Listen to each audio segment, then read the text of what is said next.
Good morning mga idol. Marami sa inyo. Dito nga pala tayo sa The Pangandals Matter. Alam ko marami sa inyo yung na-disappoint o na-dismaya sa naging rebuttal ko or naging sagot ko or naging response ko sa video ni MG. Kasi ang daming finally, gandang rivalry, Makagago versus Ato. Tapos biglang naging ganun yung take ko sa round 2. Alam ko marami na dismaya. Actually ako rin. Dismayado rin ako. Sobrang na-disappoint din ako. Pero hindi dun sa ginawa ko ngayong round 2, yung pagsagot ko nung round 2 Hindi yung naging response ko nung round 2. Na-dismaya ako sa naging response ko nung round 1. Nakadismaya. Na-dismaya ako sa sarili ko kasi ba't sumagot ako nung ganun, yung pabalang type shit. Bakit? Explain ko sa inyo kung bakit. Anyway, ngayong araw dito tayo sa The Pangandals Matter kasi magre-restock tayo nung nirelease natin na may matandang naka-Pacquiao tsaka yung new meta. Yung may X. Magre-restock muna tayo. Binasical lang na malitin mong classes na pangit yung nirelease natin na yun eh. Ganap sila. So tara.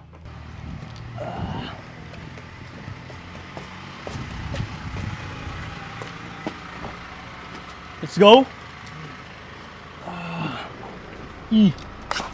Go. Tik po. Pinakamabilis na Ultra Instinct. Samahan nyo muna ako kasi pupunta tayo dun sa gawaan ng damit. Siyempre, dito na tayo sa historical Muson. Ayun o. Uy. Pakiramdaman lang. Uy! Huli. Huli, boss. Tawagan si ano? Sure tatawagan si Ninong eh. Traffic talaga dito. Wala namang ginagawang daan. Walang ginagawang kalsada. Wala namang convoy ng ililibing. Pero may enforcer dun sa gitna. Ano? Boss ko. Ang daming nangyayari, no? May nagbubungkal. May umi-esdup. May tugtog dito. May nag-aabang. May walang helmet na mahuhuli sa crossing. Ang dami nangyayari. Ang dahil nangyayari sa kalsada, di mo alam mag-sound trip po. Malilibang ka.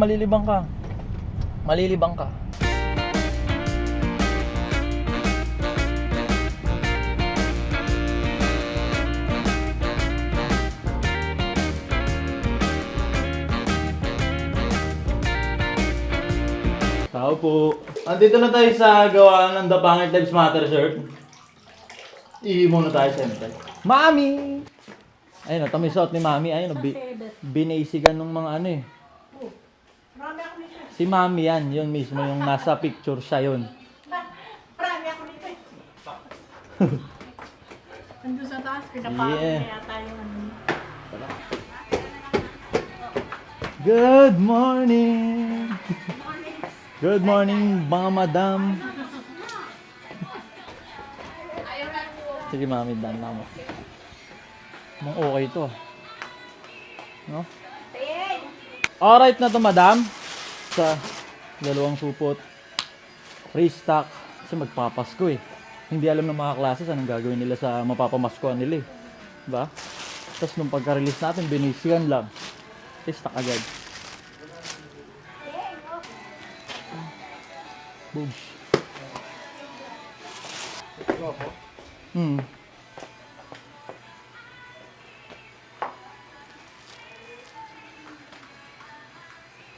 Tignan mo naman yung mga kasabay na ginagawa. Ito yung presyo. Ginigas ko na kanina kay bossing yan. Pinapangutang ko na para mapagpagawa ng 20k pieces.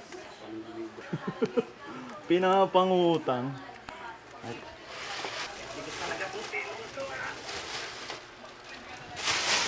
Ayaw ba yung boss? Gusto, pakitang tao kaya eh. Ay, ito boss, gogo. Pinapakitang ang lakas-lakas. Parang ilong chicken din talaga. Alam mo, hindi, mabigat talaga to pre kasi yung tela natin, hindi basta-basta yung tela natin eh.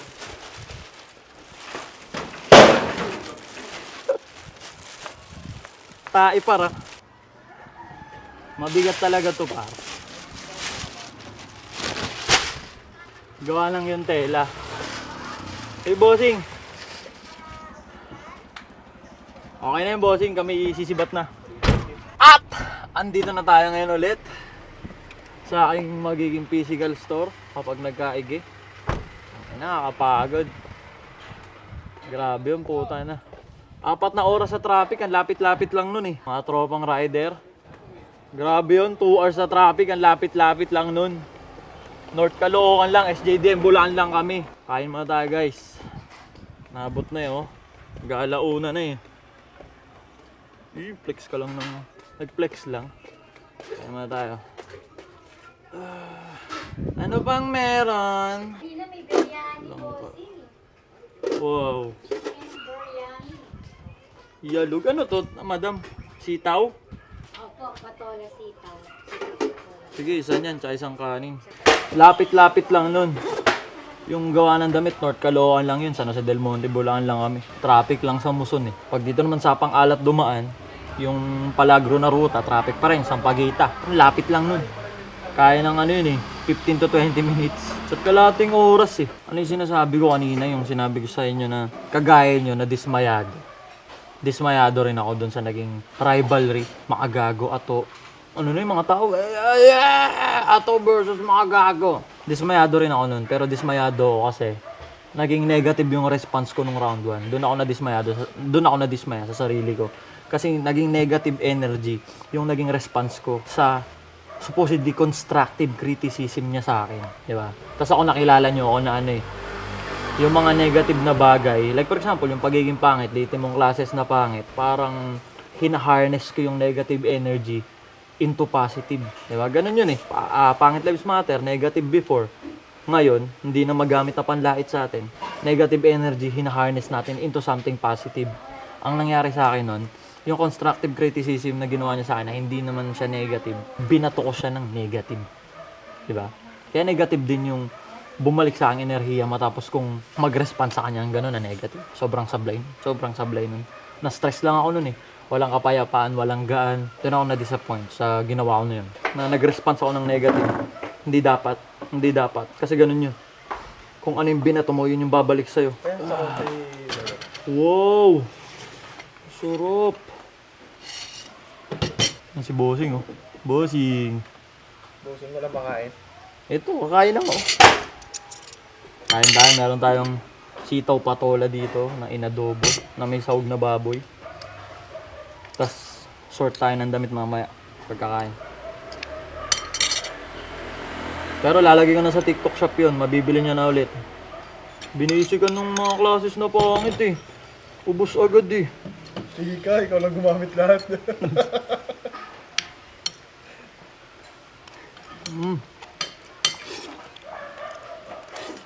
Nakakalobat talaga yun yung traffic.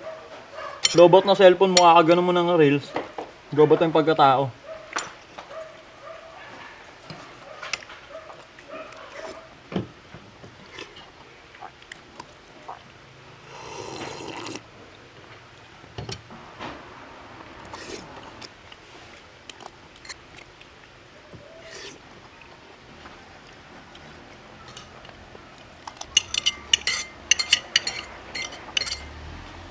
Pero kung di tayo ma-invite dun, pupunta ulit. For the vlog. Pero sayang nga na yung mga boot pre na hindi naman nagagamit. Dapat meron silang parang last minute option. May taong nasa listahan nila na wala namang boot na to, sayang naman. Walang umarkila, no? Oo. Nabigay kay ganito. Kagaya nun. Ba? Papakita ko kayo ng mga senaryo ng sa tingin mo negative. Pero pwede mo siyang i-harness into positive. Like for example, yun nga, yung TP pair, nabanggit niya. Kasi bilang merchant, bilang nagtitinda, malaking opportunity na ma-invite sa ganun, TP pair. Magkano boot dun? 80k. Pero kung i-invite ka, direct invitation, libre yung boot mo, magtitinda ka dun. It's been 2 years, hindi ako na-invite dun. Bad trip! Pwedeng bad trip eh. Yun yung negative side, bad trip, or take mo siya as positive. Ibig sabihin, hindi pa ganun kalakas yung brand ko para maimbitean sa mga ganung basar. Parating ko pa. Imbis na i-take mo siya as negative na, hindi ako na-invite to. O, naging gasolina patuloy na mas lupitan mo pa para lumipit yung brand mo na. Ang ina next year, may invite na ako dyan. Ganun yun. Positive, negative gaming. Hindi, nakikibot nga boss. May bit-bit ka lang. Hindi, naglalako. Mga naka-backpack lang. Naglalako ng mga naka-backpack lang. Yo. Tapos pag may nagpapapicture, baka gusto mo ng ano ha, may dala ko dito maninda. Tara doon sa gilid, tara doon sa likod. Pa ako nagbibenta ng droga eh. No, abutan lang doon. Pag wala na, lalabas muna ulit. Teka lang, restock lang tayo mga dol. O kaya iipon ka doon, lakad-lakad ka, di ba? Boss, wala kang paninda dito. O tara, sama ka sa akin. Tapos pag 5 na, o tara sa CR. 5 na sila. Abutan lang. Ang ganda kasi nung concept na yun, yung kumbaga, sinentralize nila ng Timpayaman yung lahat, halos lahat, majority ng mga idol, andun. Lahat ng paninda ng mga idol, andun. Ultimo nga yung mga idol na hindi naman nagtitinda eh. Biglang naging tindero eh. Hindi na ako magda-drop name pero basurang quality ng ganito, basurang quality ng ganyan. Masabi lang na may tinda para makapagtinda dun sa TP Fair. Diba? Ano yun? Hassle yun. Respect the hassle. Pero sa akin hindi ako ganun. Nahihiya ako. Nahihiya ako sa tao. Bilang vlogger, bibilin kasi talaga lahat ng ibebenta mo. Pero hindi sapat yung ganun. Like for example, magtinda ka, kukunin mo yung pera eh. O palitan mo ng malupit na quality ng... Ayoko ng ganun eh. Bibilin sa akin. Dahil tinda ko yun, itatago. Hindi. Ito, solid quality ng damit eh. Suotin mo. Diba? Masarapan ka sa quality. Suotin mo. Kaya pag may ganun ng cup, bumibiling cup, pirmahan mo. Pucha, alam ko na to eh. Tatago mo to eh. Ayokong pirmahan mo. Gamitin mo. Diba? Kasi pera mo yun eh. Pera mo yung pinambili mo, binayad mo sa akin, yung binili mo sa akin, gamitin mo. Sa damit pa lang, pre, US Cotton, 230 GSM. Isang 220 GSM, tas may 230 GSM ako na-release. US Cotton. Sa sombrero. Ha? Solve. Busog na. Surdi na naman kay Kilos. Busog eh. Tulog. De, tara na tayong damit. Magkano yun, madam? Tapos na tayo kumain.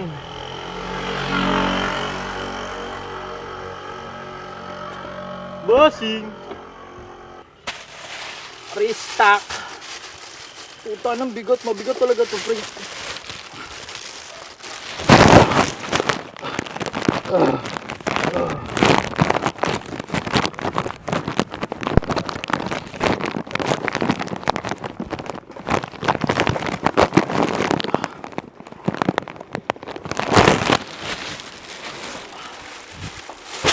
Binasican lang ng mga litim mong classes yun eh. Pero sizes pa 200 pieces lang kasi. Hindi pa tayo makabulto. Gawa ng yung material nito medyo pricey. Babigyan ko kayo ng idea. Yung normal na clothing line, ito, pero no hate naman. No hate. Sa ganung material, yung mga usual clothing line na nandito sa Pilipinas, malupit man yung brand, yung material na gamit, hindi pa siya 100% US cotton. Yung ako ng idea, parang usual, mga 220 to 300 pesos meron ng ganun eh. Tiketa, damit, lahat. Clothing line. Tayo, na 100% US cotton tayo, medyo pricey. Medyo pricey yung costing. Kaya ang marami nagko-clothing line eh, kasi yung markup mo doon parang 100% eh. Madodoble yung pinuhunan mo. Dito, bigyan ko kayo ng ano lang, range lang. Para mga, hindi sa 100% yung kinikita ko sa ganito. Kasi nga, US cotton. Mga ano lang, 30%, mga ganun lang. Pero yung quality kasi gusto ko eh. Kasi mahilig ako sa t-shirt. Ayoko na bibilin mo yung t-shirt sa akin. Kasi tininda ko yun. Gusto ko bibilin mo ng bibilin yung t-shirt sa akin. Kasi solid yung quality ko. Diba? Mukha akong pera. Titinda ako eh. Pero yung kasabay ng pagiging mukhang pera ko, gusto ko to serve quality shit sa inyo.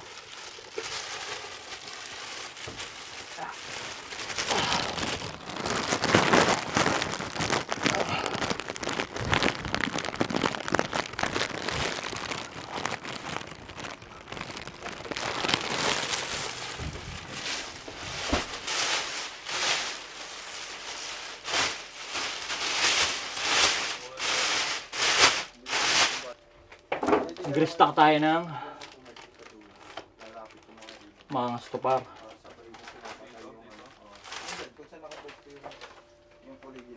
Ubus agad yung pang bugs.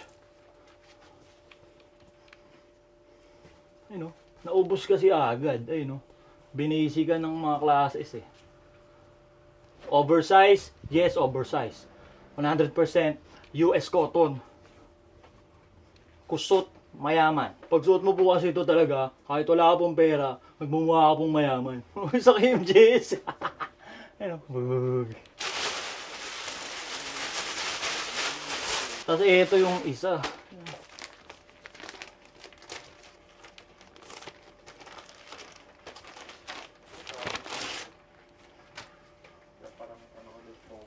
Boosh. Ano? Today's meta.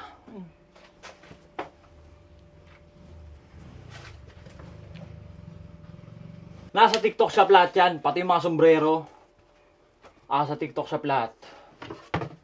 Sa TikTok shop. Wala sa Shopee, wala sa Lazada. Like, comment, subscribe. Dito ako muna tatapusin itong vlog na to. YouTuber era.